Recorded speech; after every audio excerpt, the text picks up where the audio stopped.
Developing from AS Media, my strengths from last year have heightened as my critical analysis of media products goes into much further depth.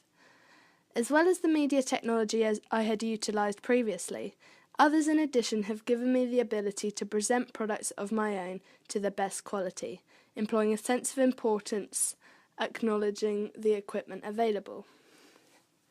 My use of Photoshop and Final Cut are regulated each year through previous work, such as my film's opening sequence and DVD cover. However, still rough around the edges, I chose to utilise resources to improve my mistakes made last year. As well as these resources, once again I use WordPress as a familiar site to organise and focus my ideas together. Scribd was also an essential piece of production last year, and therefore I knew it would aid my progress in planning. YouTube became a great aid for my work as video tutorials became a step-by-step guide to construction, and looking at both real and student examples gave me a lead to follow. With this information gathered, I was able to swiftly make a start, having confidence in my actions. Tutorials followed also helped me to expand within the production of my short film. Discovering a clear representation of my character got me to focus on mise-en-scène such as makeup and clothing. Following guides by makeup gurus and film artists, I could create a realistic and suiting image for my genre of social drama. Final Cut became a whole new program once tools were highlighted to me, and therefore more effects could be shown within my final edit.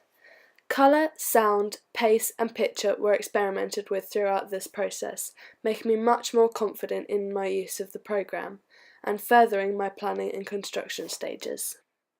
The ancillary tasks applied to this course have sought the most use of these technologies, as beginning projects that I have never tried before means I've had to start from scratch.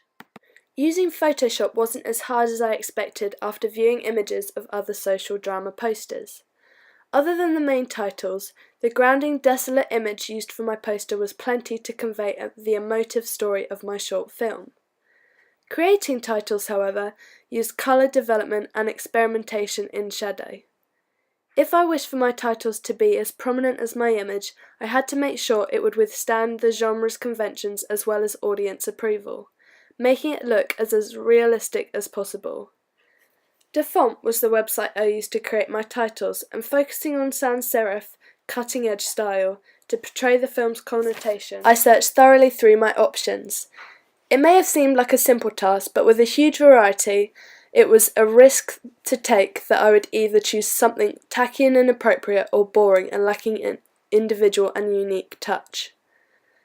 In comparison to the film posters I had previously analysed, I found the big font in which connoted a full potential of the genre.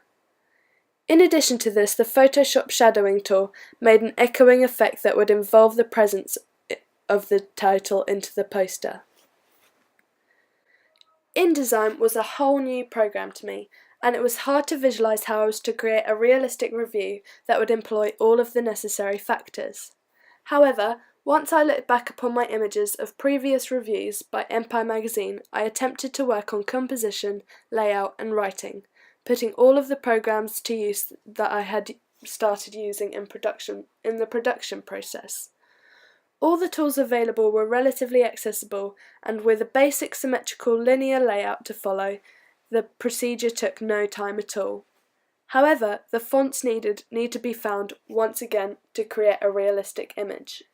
Other than the equipped programs I used for planning and editing tasks, my filming equipment was somewhat upgraded from last year.